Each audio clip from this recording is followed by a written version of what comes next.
வணக்கம். நீலா கார்டனுக்கு உங்களை வரவேற்கிறேன். வாங்க எங்கள் தோட்டத்தை பார்ப்போம். பாருங்கள், அழகான செம்பருத்தி சாண்டில் கலரு பூத்துருக்கு. சப்ஸ்கிரைப் பண்ணுங்கள், லைக் பண்ணுங்கள், ஷேர் பண்ணுங்கள். வாங்க வீடியோக்குள்ளே போவோம். வாங்க இன்றைக்கி இருக்கிற அறுவடைகளை பார்ப்போம். பாருங்கள், தக்காளி அறுவடை. நல்லா ஒரு செடியிலேயே நிறைய தக்காளி பழுத்துருக்கு. அதை அறுவடை செய்வோம். இப்படி காம்போடு இது பண்ணால் கொஞ்சம் அழுகாமல், சீக்கிரம் அழுகாமல் ஒரு 2-3 நாளைக்கு பொறுக்கும். இப்படி இந்த செடியில் ஒரு குட்டி செடி தான் 3 தக்காளி கிடச்சிருக்கு. பாருங்கள், இது ஒரு குண்டு மிளகாய் பழுத்துருச்சு பாருங்கள். அதை பறிப்போம். இது குண்டு மிளகாய்.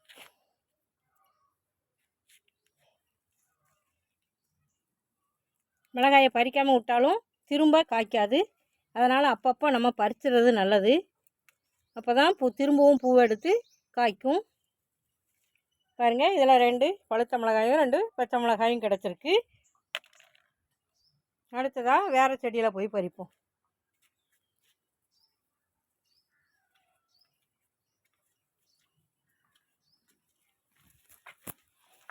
இங்கே நிறைய தக்காளி செடிகள் போட்டிருக்கேன். பாருங்கள், இதுலேயும் பழங்கள் நிறையா இருக்குது. அப்பப்போ தக்காளி செடிகளுக்கு உரங்கள் கொடுத்துட்டே இருந்தால் திரும்ப திரும்ப காய்க்கும். உரங்கள் இல்லாதனால பாருங்கள், எல்லாம் அழுக ஆரம்பிக்கு. கால்சியம் சத்து பற்றாக்குறை, இப்படி எல்லாம் அழுகிறது. அதுக்கு முட்டை ஓடுகளை தூள் பண்ணி போடலாம்.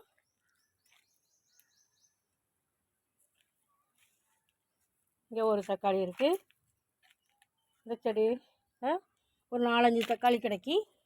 பாருங்கள், இந்த பக்கமும் இருக்குது. குட்டியாக இருக்குது. சத்து காணாதனால தான் சின்னதுலேயே பழுத்துருது, பெருசாகாமல். அதான் அப்பப்போ நம்ம மீன் அமிலம், பஞ்சகாவியா, மண்புழு உரணும் கொடுத்துட்டே இருக்கணும்.